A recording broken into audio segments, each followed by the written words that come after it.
Hello, I'm James Defaults, and I'm here with local page candidate Thomas Searles, and I'm here to ask a few questions aimed at the young voters who, for their first time, are going to enter the election and see what happens.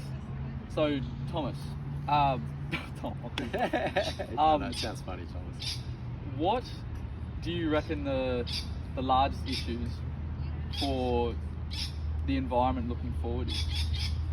To me, the biggest threat by a mile is things that have the word mitigation at the end of them. So flood mitigation, climate mitigation, all of these things, typically they are worse than what the actual problem is that we're dealing with.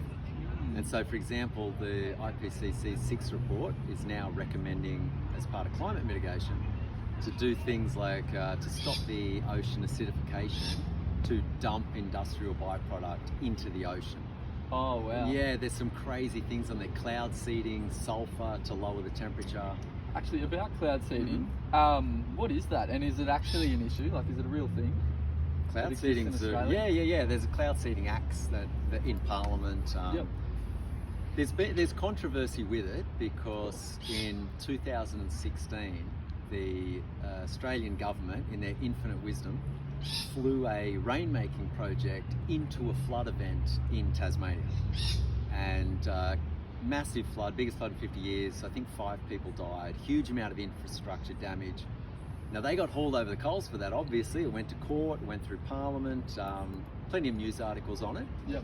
But in my experience, it's worth asking the question, once you see the government do one thing, just ask, are they doing the thing they did before again? I think that's a very reasonable question for people to ask. Has that question been asked?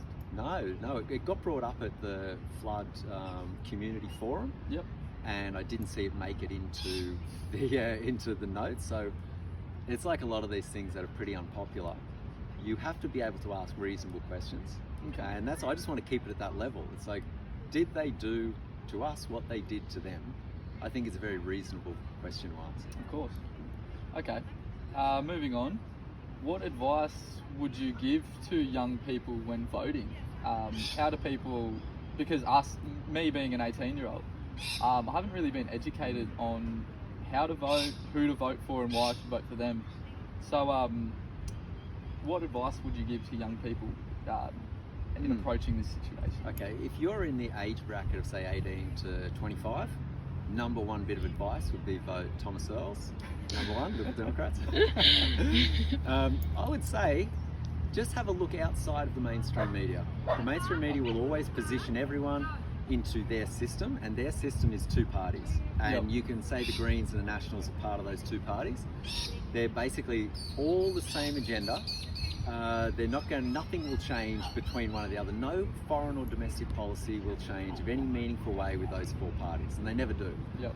So that's why we hear all of their names all the time. It seems like, who's it going to be, this guy or this guy? Yep. It doesn't have to be like that. We can have a complete new system, and I think if the last 2 years have taught young people anything about, some of the rules that came in, you can't blow out the candles on a birthday cake for a 12-year-old's birthday. And if you're 18, well, maybe that's a good time that you wanted to travel, or you wanted to go out and go camping with friends. Of course, to travel or to leave your home, you have to be masked up and jabbed according to these current systems. That's right. This is the first time in history that we have willingly let our freedoms be removed in this kind of capacity.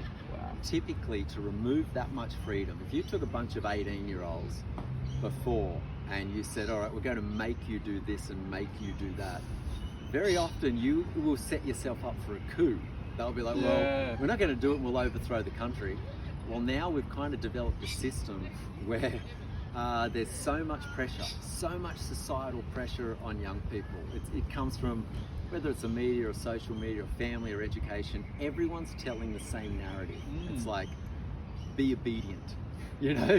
Do what we're telling. Smack in the void. Exactly, and they're very, very good at it. They're good at making people feel vulnerable. They're good at making people feel like that free thinking is actually something that's in some way negative.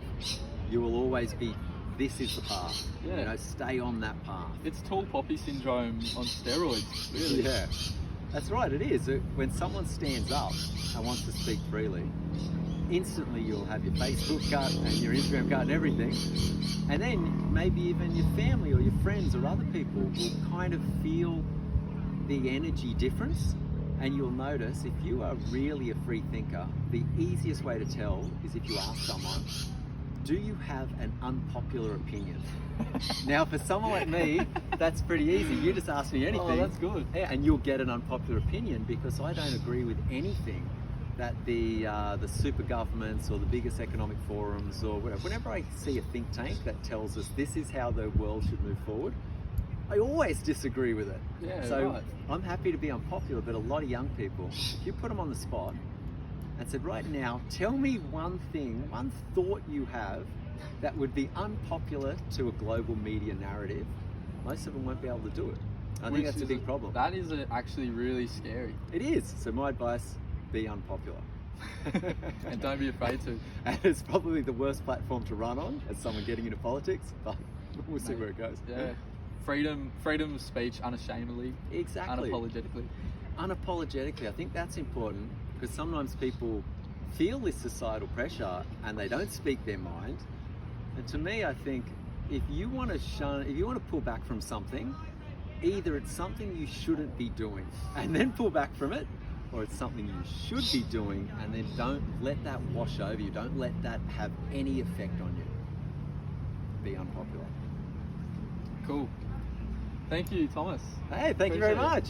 Thank you.